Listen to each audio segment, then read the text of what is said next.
Много забатачих този влог. Скъпи приятели, добре дошли в първия влог от поредицата Бягането като начин на живот. Това е влог, върху който работя още от месец декември. И ако ви кажа, че не съм имал времето да го завърша, това ще е тотална лъжа. Истината е, че като всеки един нормален човек имах доста неща на главата си, бяха празници, след което влезнах в една огромна ментална дупка. Нещо, което съвсем наскоро научих, че всъщност 40 дни преди рождения ни ден влизаме в Сатурнова дупка. А който му е интересно какво представлява това, най-кратко казано, anxiety-то ми се обади и просто взе най-доброто от мен. Но не това ще бъде темата на днешния разговор. Днес ще си говорим малко повече за бягане, защо, как, какви са ползите, маратони, какво ни очаква от тук нататък и всичко, което накратко е свързано с този прекрасен спорт. Тези няколко медала са плод на дисциплина и труд в продължение на малко повече от половин година. От тия медали никога не съм си ги слагал, но това е от 5 камърън на Пощенска банка, юни месец 2024. Тогава бягах едва от няколко месеца и всъщност тогава затворих първото си най-добро време за 5 км. Мисля, че беше около 23 минути и половина и 4, което беше с пейс, примерно 4.57 или 5.0 нещо си. В момента не мога да го изчисля и да номерирам мястото, на което завърших. 166-то място, не мога да ви кажа от колко души, но определено беше повод за огромна гордост при положение, че месеци по-рано стартирах, едва бягах 5 км и 5 км едва стигах до 2. Почнах да правя 5 км без прекъсване и в един момент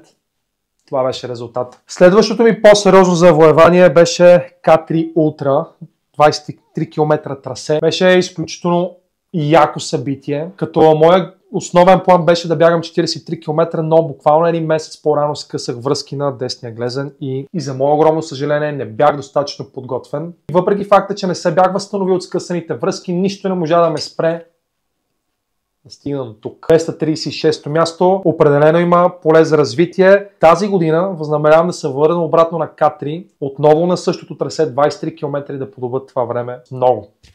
И едно от нещата, с които най-много се гордея за изминалата година е благотворителното ми участие в Софийския маратон, подкрепяйки фундация една от 8. Бягах с розов костюм на Софийския маратон, подкрепяйки кауза, която е изключително лична за мен и семейството ми, а именно Международния месец на борбата срещу рак на гърдата, Pink October.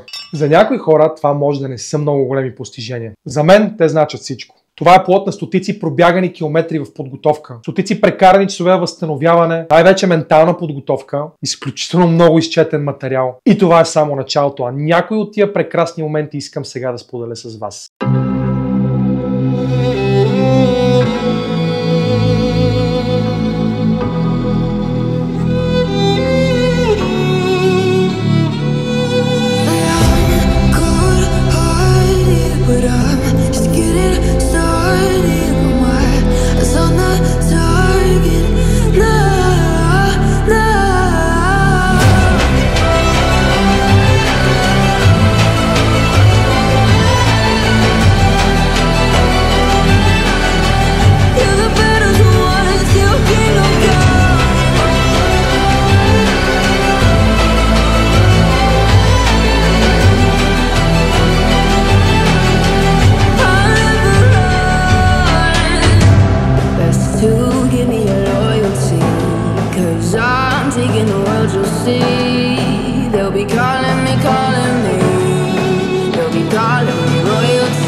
Сега отиваме на най-мащабното събитие в столицата днес – Маратон София 2024. Над 6500 души ще участват, като голяма част от тях се тичат с кауза. Ти сега защо си в розово? Облечен съм в розово, изразявайки своята подкрепа към една кауза, която е изключително лична за мен. Месец октомври, международен месец на борбата срещу рак на гърдата. Преди няколко години за първ път се сблъсках с диагнозата карцином на гърдата. З очите на мой близък. Това е един изключително труден момент за мен и не само за мен. Тогава се чувствах абсолютно безсилен. Единственото нещо, което можех да направя към момента, е просто да се помоля всичко да бъде наред. Сега ти се бориш за край на тази стигма, да се казва на време, да не се крие, да бъдат информирани дамите.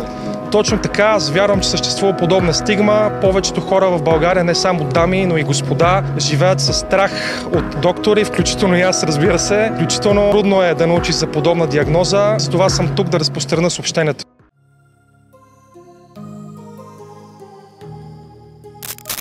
Часът е около 9 сутринта. Интересен факт, който бях забравил, честно казано.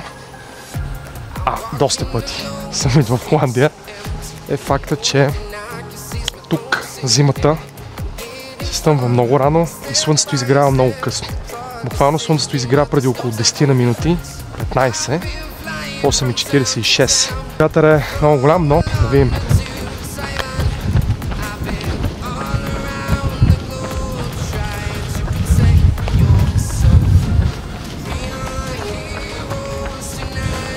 Нещо, бягането почна с много бързо темпо. Обстановката е нова, но 5:10 на километър. Това малко забавяме нещата. Не гоним време тук. Бягам по ето този канал. Атмосферата е много приятна. Сега ще видим как започна всичко, какви ми бяха първите впечатления, какви ми бяха първите постижения в бягането и ще ви разкажа една много интересна история. Всъщност всичко за мен започна в началото на месец април тази година. В тогавашния период тежах 97 кг, приблизително и 8. Ако не съм бил толкова тежък през живота си, честно да ви кажа, не се чувствах добре. Истината, че още от тинейджърските години бях прекалено слаб. Имах болната амбиция да кача килограми. Ходих на фитнес, тренирах усърдно, похапвах си малко повече. И го в един момент нещата излязаха извън контрол, почти ударих стотака и някъде края на март получавам обаждане от Нова телевизия. Бях кандидатствал за Игри на волята, да ме поканат на кастинг. Тогава осъзнах, че не мога да отида без да проведа някаква елементарна подготовка. Трябва да съм максимално честен, да съм гледал и предаването. Нямам идея какви са пъзелите. Тази година го гледах и то отчасти, поради проста причина, че имаше потенциалната възможност аз да съм участник вътре. И реших все пак да се образовам. Та направих 15 корави дни на подготовка с тренировки 2 до 3 пъти дневно. Рядко почнах да свалям килограми и започнах да се чувствам сякаш влизам във форма. Един път на ден плуване, един път на ден бягане, един път на ден силова тренировка. За хората, които не ме познават, накратко да се представя. Казвам се Никола, на 27 години от София и съм спортист в рамките на почти целия ми живот. Изключение на няколко по-кофти периода в живота, в които просто бях прекъснал. Не съм бил професионален атлет, но съм бил човек, който поне 4 до 5 пъти седмично е спортувал. Имам спортни постижения преди да реша, че искам да бягам в маратони. Но истината е, че деня преди кастинга ми за Игри на волята, 22 април 2024, започнах да имам разни съмнения в главата. Дали съм достатъчно добър, дали съм достатъчно подготвен, какви хора ли ще присъстват на тия кастинги. Появих се. Това, което тогава не знаех, е, че самия победител ще бъде на този кастинг с мен. Първият модул на кастинга беше така наречения The Cooper тест, който представлява 12-минутно бягане на елиминационен принцип. Максимално газ колко можеш и ако затвориш няколко с една обиколка, този няколко отпада. Ако това ви бягане го направя днес, гарантирам ви, че няма по-мотивиран и дисциплиниран човек в това отношение от мен. Вероятно изходът от ситуацията ще да бъде съвсем различен, тъй като в момента мога да бягам дълги дистанции, поддържам равномерно бързо темпо и не ми представлява проблем. Но тогава започнах да усещам зверска умора. Още в първите 3-4 минути. За голямо съжаление, представянето ми въобще не беше на ниво. Не е на това ниво, което в момента имам. И не продължих напред. Тогава в този ден се почувствах унизен. Не защото има някой по-добър от мен. В живота винаги ще има някой, който е по-добър от теб. Това нещо трябва да те мотивира да искаш повече от самия себе си. Чувствах се унизен поради проста причина, че показах не повече от 20% от общия си потенциал. И имам един проблем. В ранна детска възраст. Този проблем е притеснението, anxiety. Притесних се до степен, в която не можах да разгърна потенциала си в този ден. Представянето ми беше изключително слабо и се почувствах унизен от самия себе си. Но имах два избора пред себе си в деня, в който се прибрах от кастинга. Да се предам и да разбера, че просто не съм достатъчно добър или да натисна себе си до пределите си.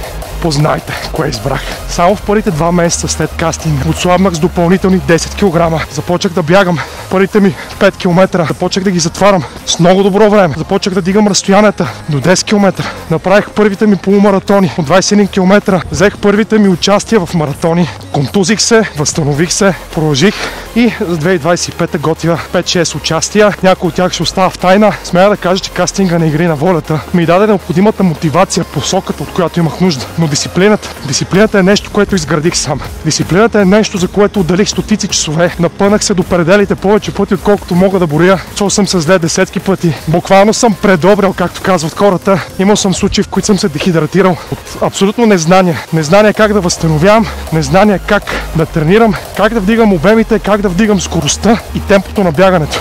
Близо 1000 км по-късно и страшно много прочетена информация, асимилирана, тествана лично, съм готов да дам няколко много ценни съвета, които силно препоръчвам да послушате, просто за да не се вкарвате в затруднено положение като моите. И не забравяйте, просто защото е неудобно, не означава, че няма да се получи. Успехът се гради на базата на неудобните ситуации, в които се поставяме ежедневно. С това излез навънка и го направи.